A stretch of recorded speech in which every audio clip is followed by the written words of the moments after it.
Help me not to shrink, Lord, please, is what I found myself writing in my notebook during a virtual Bible study I was attending. This was my first Bible study in about 3 years because I had taken a break from church and our church activities to focus on myself, heal, and do other things.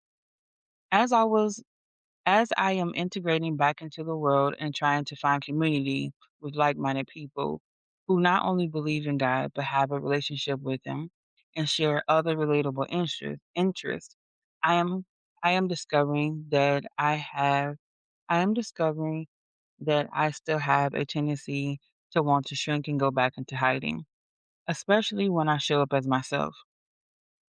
For this Bible study, we read Genesis chapter 4, which talked about the gifts both Cain and Abel presented to God.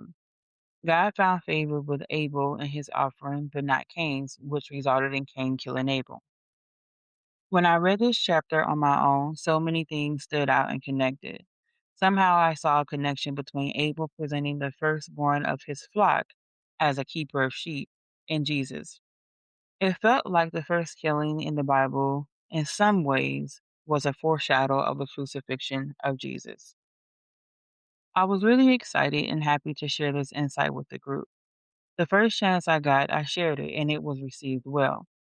But then something was said that triggered me. As I was explaining the connection between Abel's offering and Jesus, the host said, I was wondering where you were going with that. Internally, I flipped. I found myself not wanting to speak anymore. And at one point, when I noticed I was the only one talking and responding, I even said, I'll be quiet after this. And the host responded, No, you're okay. Keep sharing. But for me, the process of shutting down had already started. I started asking myself, did I not make sense? Am I doing too much? I don't want to come across as a show off or a know it all. This is my first time in this group. So for a while I didn't speak or answer. I just listened and nodded my head while contemplating logging off and contemplating this being my last Bible study. But then I felt another nudge to share a connection that came to me in real time. I talked about how, although Adam and Eve were removed from the garden because of their sin, God's presence never left them. He still covered them. You can see that because Cain and Abel were both still able to meet with and speak to God. It wasn't until Cain sinned, lied, and denied what he had done that he was removed from the presence of God. After sharing that, I again found myself wanting to shrink and shut down, feeling like I was rambling, feeling like I wasn't being understood, not because anyone said it, but because that's what I felt internally after hearing the comment. I was wondering where you were going with that. As the Bible study went on, I stayed, and I found myself writing, Lord, help me not to shrink, please. I can feel it. Talking about the Bible excites me. It's my passion. And so I didn't mute my microphone. I didn't turn my camera off, and I didn't leave. I listened. I paid attention. I nodded in agreement. I stayed engaged. Was I still in my head? Yes. Did I think about not going back? Yes. Did I consider canceling the in person meeting coming up? Yes. But I stayed present. After Bible study, I found myself processing what happened, and I felt what I felt.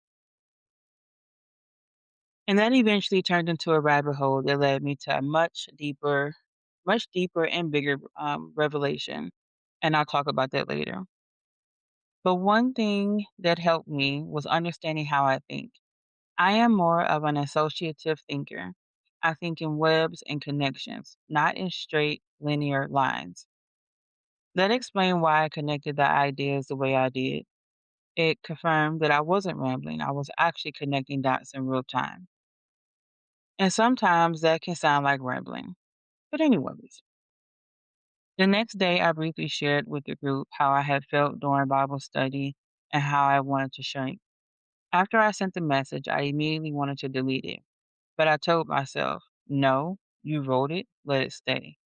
So I did. Later, I checked for responses. Some people said they could relate. Others told me my insight had been eye opening or reflective. One person said they were glad I didn't mute myself.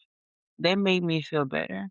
It gave me proof that what I had assumed, what I had felt internally about how I was being perceived was not true. Gave me evidence that I was received and understood. But it also revealed something I still needed to work on personally, how I communicate with others and focusing on one topic at a time.